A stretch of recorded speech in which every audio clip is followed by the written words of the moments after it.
थोड़ा सा बाहर निकल के आ गया था, बारिश हो रही है तो इसमें तो भाई यादव के समोसे बर्गर तो बनते हैं भाई। तो भाई मैं आ गया था यहाँ पर 18 साल का कुणाल महाराष्ट्र का रहने वाला, तो वही बाहर निकाल दिया गाड़ी को गैरेज में लगाते हैं। आज बारिश ने तो भाई घर से बाहर निकल गया हूँ, सिल्वर लाइन वाला रोड है और आगे देख रहे हैं बारिश का पानी भरा हुआ है। तो आज हल्का हल्का बूंदाबांदी हो रही है, जैसे मैंने कहा था मैं एक दुकान पे रुक गया था। तो फिर तो भाई मेरी शुरुआत हो चुकी है यहाँ से निकलने के बाद में। दयानंद विहार है भाई ये तो hello guys, welcome to my new blog. और इसका फॉर्म ब्लॉग में आपका स्वागत है। और कैसे हैं यूँ बढ़िया होंगे और भगवान से प्रार्थना करता हूँ आज फंस रहें, मस्त रहें और व्यस्त रहें। तो दोस्तों आज तारीख है 24। तो भाई आज दिन है सोमवार, भोलेनाथ भोले शंभू का, और ये सावन लास्ट है। तो फिलहाल आपको मैं बाहर की गतिविधियां दिखाता हूं भाई। आज बहुत इस सोमवार के खूबसूरत मौसम में आज देख रहे हैं बरखा झमाझम बारिश हो रही है और आसमान भाई बिल्कुल ही काला हो गया है। और मुझे लग रहा है कि आज ये सारे दिन बरसने वाला है। और रिमझिम आज बहुत मीठी मीठी फुहार के साथ में शुरुआत हो रही है। अभी फ़िलहाल मैं ये दिखाने के लिए अपने ब्लॉग को शुरुआत कर रहा हूँ। अभी 10 बजे का वक्त हुआ है, 10 साढ़े 10 बजे का। और देख सकते हैं खूबसूरत सुबह है आज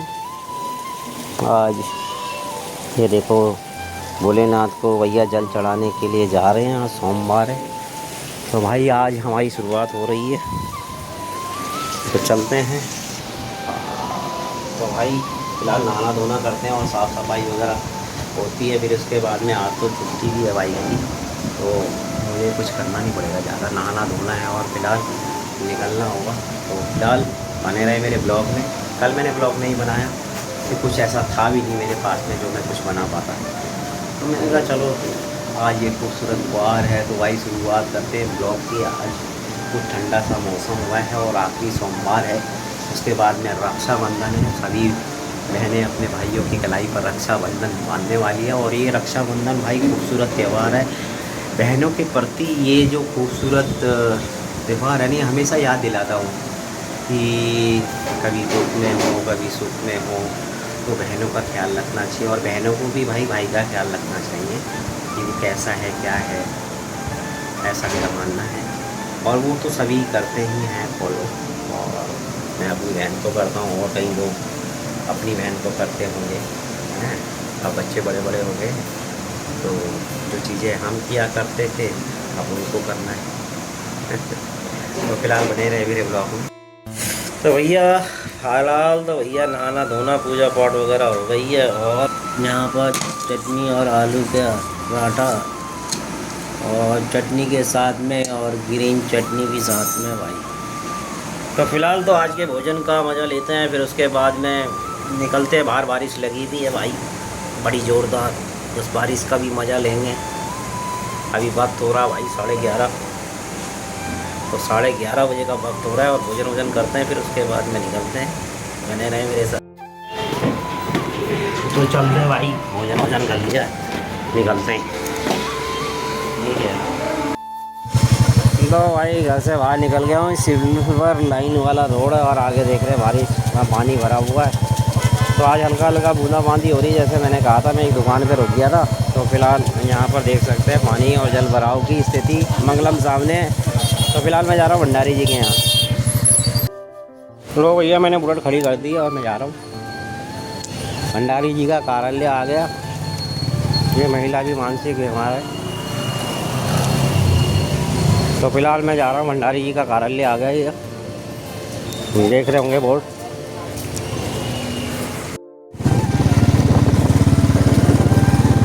तो भाई फिलहाल निकल पड़ा हूँ, बारिश हो रही है, बारिश।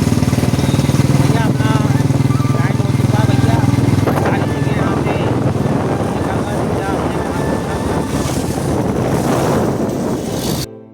तो भाई मेरी शुरुआत हो चुकी है यहाँ से निकलने के बाद में। दयानंद विहार है भाई ये पड़ता मधु विहार, और ये पड़पड़गंज में नहीं है, सादरा विधानसभा में पड़ता भैया। यहाँ पर शुरुआत यहाँ हो गई।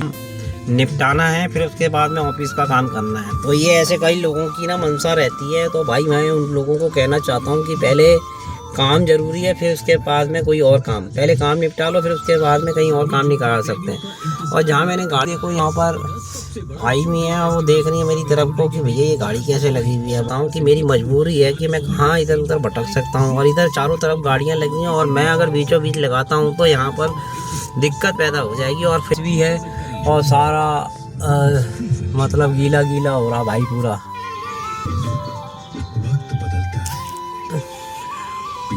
चलो इंतज़ार करते हैं। तो भाई बहुत से लोगों के सवाल और कमेंट आते हैं कि भाई मुझे कि कपवाण जी 12-13 साल अगर सरकार रही आपकी, और उसके अंदर में आपने बहुत अच्छी लोगों की सहायता भी करी, आपकी अपनी सहायता नहीं हुई क्या? यार क्या कहूँ मैं उन लोगों को। यार कहते हैं कि आपको ये करने की क्या ज़रूरत है, जो ये आप बैठे हो और दिन भर आप फिर भी मेहनत कर रहे हो। तो भाई मैं आपको बता दूं, थोड़ा सा इसको कम कर दूं मैं यार।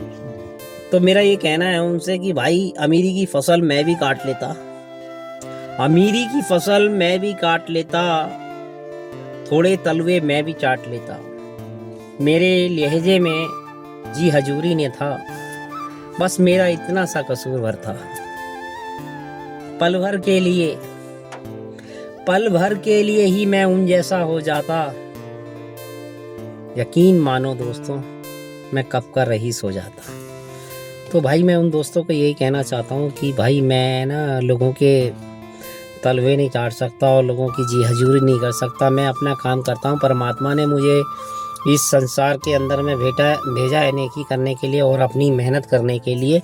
मैं दूसरों के टुकड़ों पर जीने के लिए कतई पैदा नहीं हुआ हूँ, और मैं हमेशा काम करने के लिए, हमेशा अच्छे काम करने के लिए पैदा हुआ हूँ। और अगर मैं अपने घर की आजीविका भी चलाऊँ ना, तो सच्चे मन से कल को मुझे संतुष्टि हुई। मैंने अपनी मेहनत की कमाई से अपने बच्चों को लिखाया और पढ़ाया, ना कि हराम की कमाई से। तो जिस काम में सुकून मिले उस काम ज़रूर करना चाहिए।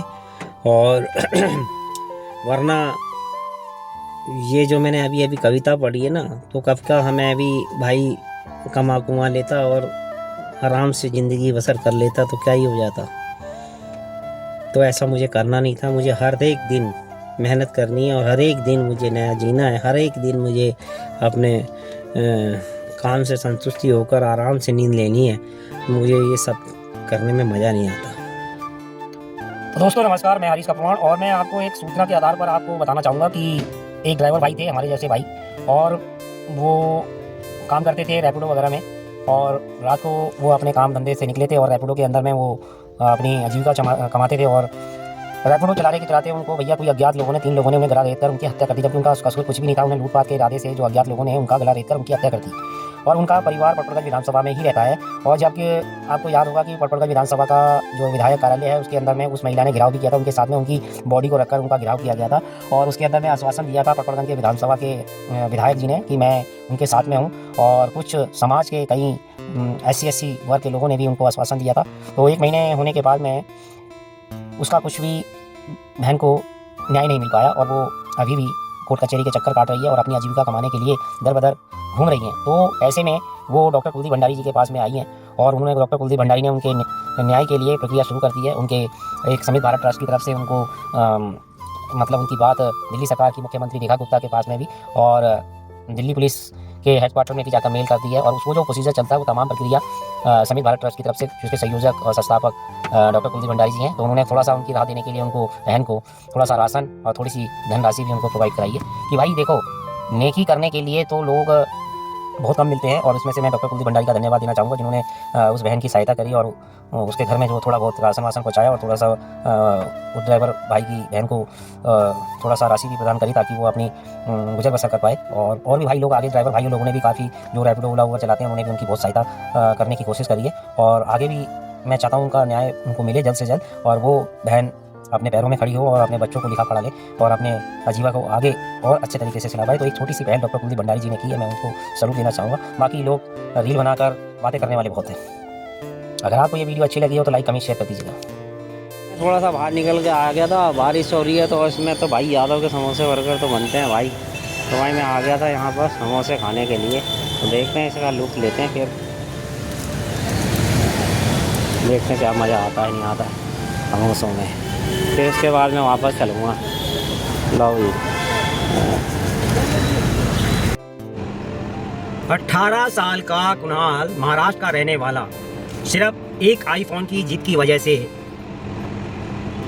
पहाड़ी से कूद गया और साथ में उसके माता पिता भी उसके वियोग में आत्मदाह कर लिया। तो भाई ये आईफोन की जिद ने हंसता खेलता परिवार एक 18 साल का कुणाल निकल गया। तो ऐसी भी क्या भूख थी और ऐसी भी क्या जिद कि एक 18 साल के बच्चे ने अपने माँ बाप से जिद की और उस पहाड़ी के पास में जाकर खड़ा हो गया कि जब तक मुझे आप आईफोन का वादा नहीं पूरा कर देते तो मैं इस पहाड़ी के नीचे से छलांग लगा दूंगा। जब उसको बचाते बचाते उसके बाप ने उसको समझाया और उसकी माँ ने भी अपना मंगलसूत्र उतार कर उसको सामने रख दिया कि बेटे मैं तेरे साथ में रहने को तैयार हूँ, तेरे पापा को नहीं पूछूंगी, तेरे पापा को छोड़ दूंगी और तेरे पापा के बगैर मैं रह लूँगी और तेरे पापा से बगैर पूछे मैं कोई भी काम नहीं करती थी, मगर मैं तेरी बात को मानने को तैयार हूँ, तू ऊपर आ जा। मैं तुझे अपना मंगलसूत्र जो मेरे पति का, जो हमारे हिंदू संस्कृति में मंगलसूत्र का बड़ा अहम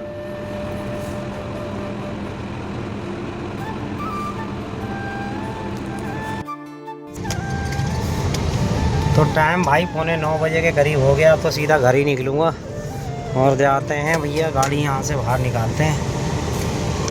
तो भैया बाहर निकाल दिया गाड़ी को, गैरेज में लगाते हैं। आज बारिश ने भी भाई मौसम ऐसा ही कर रखा, देखो गाड़ी को लगाते हैं भैया। कल मॉर्निंग ड्यूटी है अपनी, कल मॉर्निंग में कल जब दोपहर तक छुट्टी जाएंगे, तो कल मंगलवार है तो भाई तो जल्दी जल्दी काम हो जाएगा कल का भी। और ये महीना भी भैया अगस्त का समाप्ति की दौर पे है और फिर आ जाएगा सितंबर। तो भाई ज़रा सी बारिश के अंदर क्या हाल हो गया यहाँ पानी का।